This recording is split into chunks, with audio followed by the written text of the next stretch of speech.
Here with Adriano Sorella, obviously Jimmy Freight's proud papa. I was going to say, it was really touching to see just the way you light up around him, obviously. Jimmy Freight, fastest and richest son of sports writer. Lots to like, obviously. I guess first things first, let's touch on some of the Jimmy Freight stakes. I mean, every day at Mohawk we see the advertising plastered all across the paddock. Great idea, by the way. How has been the response to the stakes in general, and then Jimmy Freight as a sire? The response has been actually pretty good. The response has been pretty good so far. You know, this is an idea that's not a new idea. It's been done before, but when we came up with a plan to do this 100,000 Jimmy Freight stakes, it was something that was done back in the 80s, and this was before social media and all the advertising ways that we have now.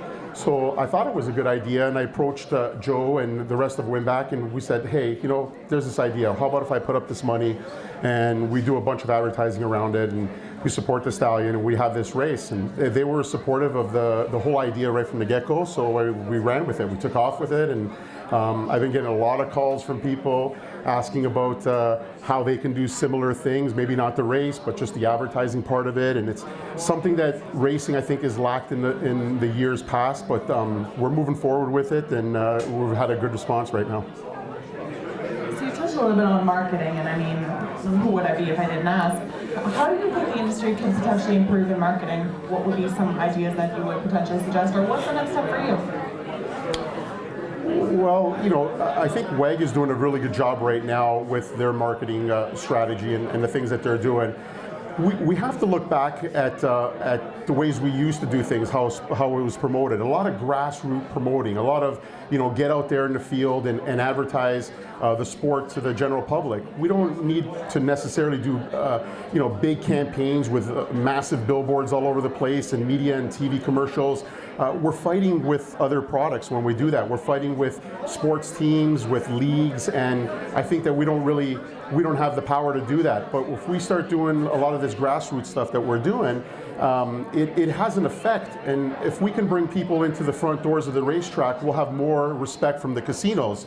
I think the casinos will look at us and they'll say, hey, we got, you know, the racetrack bringing in people. We want to be part of that again. And that's the way that I've, you know, approached it. And I said, you know, I'm using my stallion. I always say that I'm using my stallion I'm promoting my stallion, but I think what's going to happen here is my stallion's going to promote me.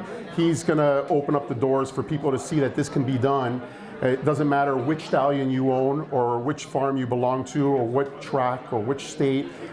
There's a way to do this and to promote. We just have to be a little bit forward thinking when it comes to this. How has the experience been with taking him to stud? Obviously he's here at Winbak Farms. Has it been an easy experience for you? What's the transition been like? I know this is kind of unfamiliar territory for you.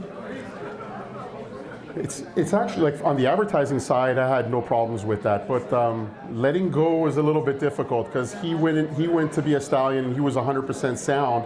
And, you know, I jumped the gun and we retired him first, and Winbak was here to accept him, and then everybody else started retiring. And you know, you start to think if you've made a good decision or not. You know, he could have been racing, but the response has been fantastic so far, and we have people calling us all the time. He's getting tons of bookings. I'm happy with it right now, and I think Winbak's happy with it. And you know, it's a transition. This is all new to me. I haven't had a stallion before. And so I might ask a lot of questions, maybe too many questions, but the reason for that is because I like to absorb a lot of things and see what I can take from it and help the industry. So obviously with the Jimmy Freight Stakes coming up, are you going to be, so we know Louis Waugh Festival has purchased a Jimmy Freight baby, so that's definitely exciting news. Will you be putting any pressure on Louis Waugh to drive your horse? You both have a horse in the Jimmy Freight Stakes, a little bit of added pressure. I'm trying to find out where he is right now. Oh, there he is. So yeah, so he's bought a few mares, and we all know that sometimes drivers don't like to put their money back into the races. But Louis actually gone out and bought a couple mares, and he's breeding to Jimmy both those races. And he's got obviously he's a driver, so he has a choice. He could either pick another horse and he'll never have a job with me ever again, or he can take a Jimmy Freight horse and he's pretty much will secure his drives. Tough choice, huh? Well, thank you so much for your time, and good luck with your future endeavors with Winbak. Awesome. Thank you.